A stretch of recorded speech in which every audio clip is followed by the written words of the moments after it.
छत्रपती शिवाजी महाराजांचा आग्र्याहून सुटकेचा थरार हा भारतीय इतिहासातील अत्यंत रोमहर्षक असा अध्याय आहे. मात्र महाराज पेटाऱ्यात बसून निसटले ही रूढ झालेली कथा पूर्णपणे सत्य नाही असा दावा प्रसिद्ध इतिहासकार आणि कादंबरीकार विश्वास पाटील यांनी केला आहे. त्यांच्या आसमान भरारी या पुस्तकाच्या माध्यमातून त्यांनी अनेक ऐतिहासिक गोष्टींवरून पडदा उठवला आहे. विश्वास पाटील यांनी एका मुलाखतीमध्ये सांगितले की शिवाजी महाराज पेटाऱ्यात बसून निसटले नाहीत.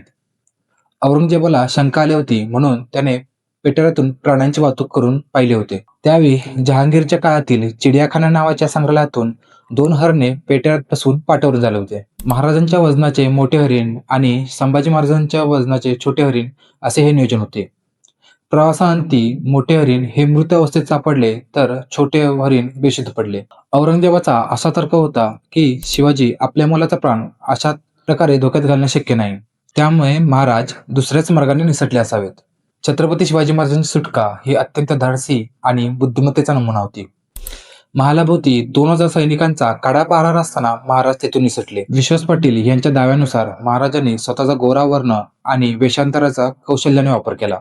आपण एखादे अरबी किंवा पारशी घोडेस्वार आहोत किंवा घोड्यांचा खरारा करणारे सेवक आहोत असे भासवून ते सर्वांच्या डोळ्यात टाकत तिथून निसटले. औरंगजेबाचे इतिहासकारही असे मानतात की रामसिंग यांच्या मृत्यूमुळे आणि फंदफितुरीमुळेच महाराज निसटू शकले. इटालियन प्रवासी मानुची यानेही रामसिंग यांनी महाराजांसाठी घोड्यांची व्यवस्था केल्याचा उल्लेख केला आहे. आग्र्याहून सुटल्यावर महाराज मथुरेला गेले नाहीत असा दावा देखील पाटील यांनी केला. महाराज प्रयाग, बुंदेलखंड आणि अमरकंटक या मार्गाने गेले. या प्रवासात त्यांना एका आदिवासी राजाने मोठी मदत केली.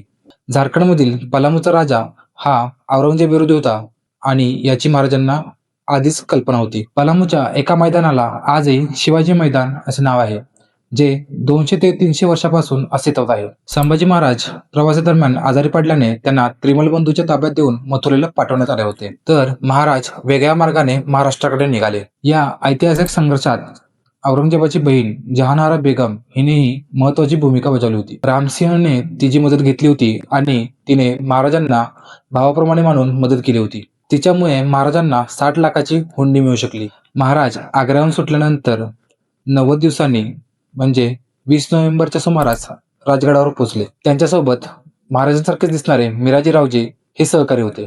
ते गोसाव्याच्या वेशात राजगडावर पोहोचले. या प्रवासात परमानंद स्वामींच्या साधू आणि बैरागी नेटवर्कने महाराजांना वाटा दाखवण्याचे महत्त्वाचे कार्य केले. तुम्हाला या नव्या दाव्याबद्दल काय वाटतं ते आम्हाला कमेंटमध्ये नक्की सांगा. धन्यवाद.